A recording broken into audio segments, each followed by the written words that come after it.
7:44 on the clock, and welcome back to the airwaves of Razia Rangrage International, Durban 90.4 FM, Pietermaritzburg 105.6 FM. And you've heard it, we're still in the running. So please go and vote. You've nominated Radio Al Ansar, Urban Women, and myself, and a radio personality. Go and vote. Voting closes now. They've extended it. It's supposed to end yesterday, but it's going to be ending on the 18th, which is next Sunday, inshallah. So go and vote, inshallah. Let's bring it home together. Alhamdulillah, it's a wonderful Monday, and I think, it's the start of a new week. Often we can get very stuck in the past, and we wish that we knew certain things right now so that we could have changed things in the past, and we probably could have lived a little bit differently. But I welcome our viewers as well, joining us live on Facebook, YouTube as well.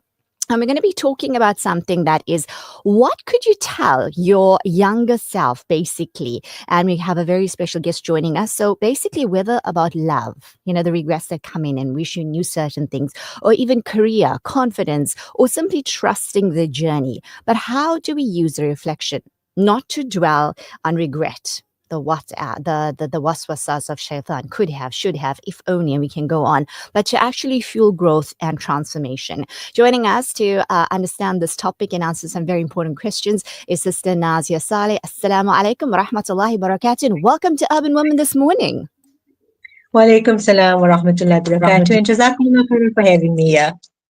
Barakallah, it's such a pleasure. Basically, it's so wonderful. It's one life coach talking to another. So Sister Razia is a transformational and mindset coach, and I'm very excited about this topic. Let's call it a Motivation Monday, because it's a brand new day, it's a brand new week. Alhamdulillah, we get to choose how we want to go forward, and so let's just dive into it. Firstly, tell us, Sister Razia, how important is self-compassion when we reflect on our past decisions?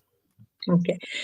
So self-compassion, firstly, it is essential, right? When you're reflecting on your past decisions, it is essential, because without it, your reflection actually becomes self-blame. So it's easy to look back, with eyes of who we are right now, and then we're judging the version of ourselves who actually made these decisions.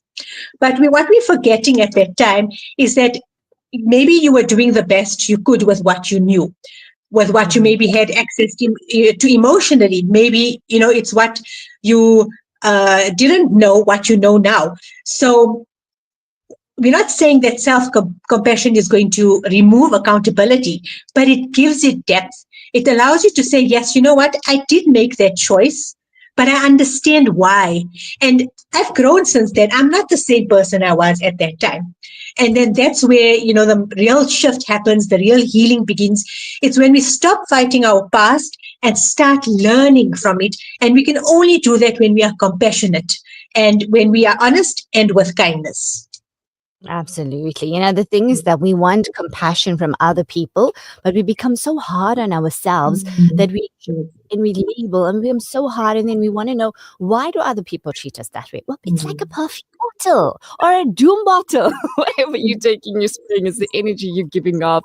I always say that I wish we were taught emotional intelligence from the age. And I think maybe the consciousness is starting to shift because of us being the new parents and what we're now instilling in our children.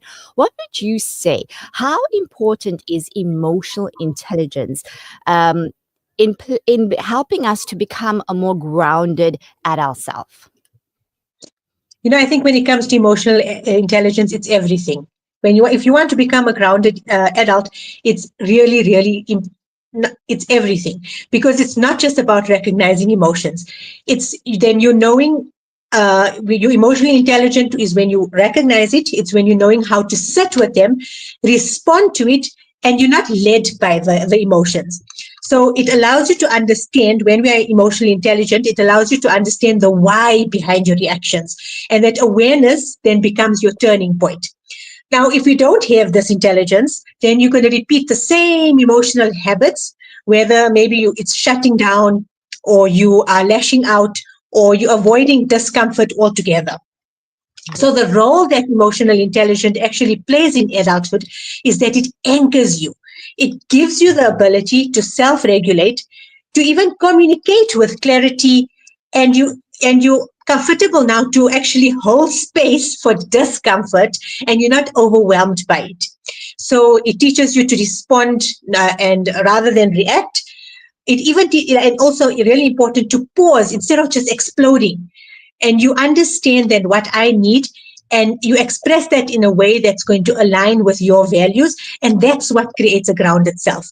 It's not just that I can cope with what's happening, but it's one Mhm. who can you can lead, you can repair, build, and connect without losing yourself in the process. Alhamdulillah, beautifully said.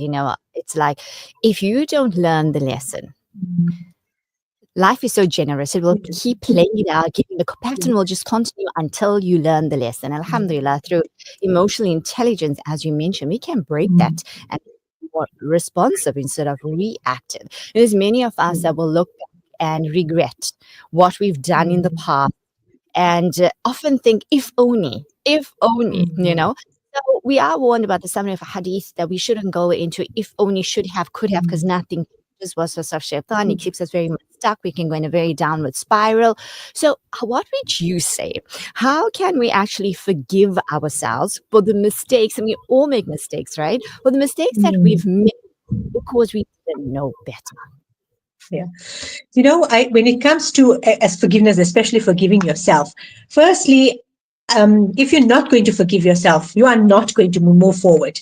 No matter, I don't know, like, I think we feel like we're punishing ourselves, or we need to, have this blame on ourselves because we did something maybe like so that we can't understand. And it was, but what happens is that you stay stuck because you're constantly replaying things that already happened. But here's the thing, it can't be changed. And maybe what you did at the time was not right. We're not condoning it. Maybe you hurt someone, you even hurt yourself. But you also have to recognize, like back then, you genuinely didn't know another way. You didn't have the tools, and you didn't maybe have the awareness, and you were doing the best that you could with what you had. So it's not about making excuses, it's about telling the truth.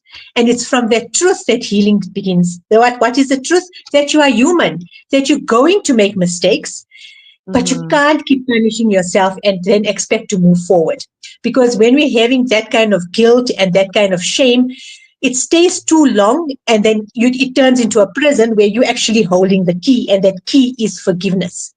So we know forgiveness is not going to erase the past, but it frees you from being defined by it. So you're not constantly berating yourself or telling yourself or feeling like you have to carry the weight of who you used to be. And I feel for me, this is the biggest change. And I like to say this to my clients as well, that if Allah is so merciful and He can, besides, okay, we know kufr and shit, but He forgives everything and He's so compassionate, then who are we not to offer the same mercy to ourselves? Why do we feel the need to punish ourselves? SubhanAllah, that is so beautiful.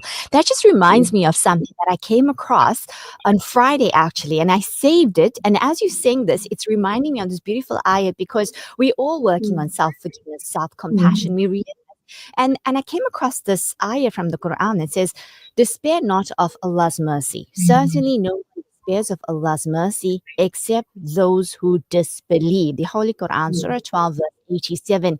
And for me, that was like, Allah Akbar. Was my iman so weak that I allowed other people's judgment of me to reach me in such a level? Because people can be, they love to go in a space and then hold that. Whatever somebody says, it can be one thing. We know how we hold it and become so hard on ourselves. So remember that Allah is so merciful, and that is part of our iman when we ask for mercy. And then so beautifully you said, it frees you. So when you talk about the truth, it's about acceptance. Acceptance, I've made the mistake. And how do I move forward? Allah is most merciful. Thank you for that beautiful reminder. What do you have to say to our listeners that probably they feel so stuck because of their past choices? What advice do you have to give them? If you're feeling stuck because of your past choices, I want you to remember that firstly, where you are now, it doesn't define where you're going, and who you were before is not defining who you are right now. The past is done. It's a dead corpse. It's never going to come. No matter how much you're going to go, ruminate on it, you can't change anything. It's not coming back. So you can only change how you move forward. So start by telling yourself, I'm not my past. I'm who I'm becoming. And everything that's happened up until now, actually, you didn't lose. You learned. So it's what you're taking from that, the lesson. You either win or you learn. For me, like it's simple, and that's what we're here for. We're here to grow, we're here to heal. And inshallah, through whatever happened in the past, then you're going to learn to make the different choices, inshallah, the next time. So learn from the past, but don't stay stuck in the past. Absolutely beautifully said. And it's often those very painful moments that beautiful transformation comes through if you allow yourself. Like if we look at motivational speakers and coaches like Tony Robbins, for example, it's often those beautiful moments. And I think many people will resonate with that. So be gentle on yourself. As Sister Nazia says, you cannot change the past, but the future is very much in your capacity. Take the lessons and grow. Wonderful chatting with you, Sister Nazia. We do wish you a lovely day further. And until then, Assalamu alaikum wa rahmatullahi wa barakatuh. Alaikum salam wa rahmatullahi wa barakatuh. Sister Nazia Saleh, we've been chatting with her. She is a transformational and mindset coach. I love speaking with other coaches. They just speak my language. So beautiful. I hope that was a great Monday motivation for you. And inshallah, remember, you can't change the past, but going forward, take the lessons, be empowered, forgive yourself most importantly, because Allah Azza wa Jal is most forgiving. Quick break. We'll be back after that. Stay tuned to Urban Woman.